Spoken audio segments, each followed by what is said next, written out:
हमारे किरण जो मावली से अग्नि मटका लेकर के आ जाए। अग्नि मटका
नानालाल जी कोई भी पधारे और इस अग्नि मटके में अग्नि प्रवेश करे।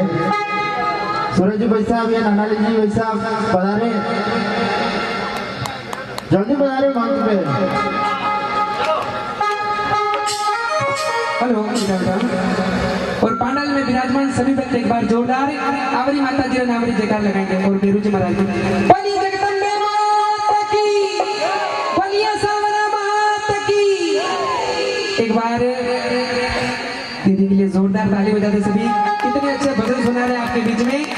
और असावरा माता जी की जोत है, विराजमान सभी भक्तों ने माता जी की जोत रो बराबर सम्मान रखना है, बराबर मान रखना। पैसे का कोई लेना देना नहीं है। पया तो अपनी इच्छा में तो मटकी में मिल रही, तो नहीं तो कई बात बनी। कबीरदास जी महाराज ने कहा कचड़ियां चोंच पर ले गई नदियां न घटे नीर, धर्म कन्या धन ना घटे के दास।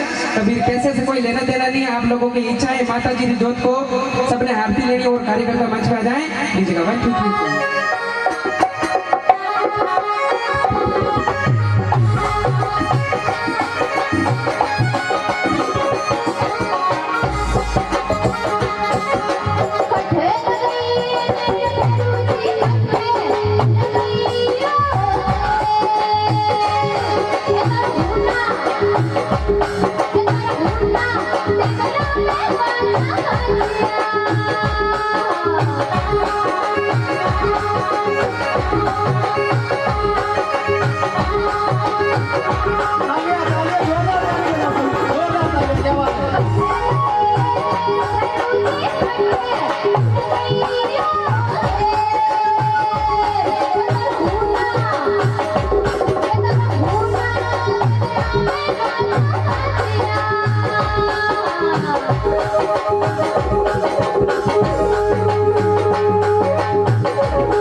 Thank you.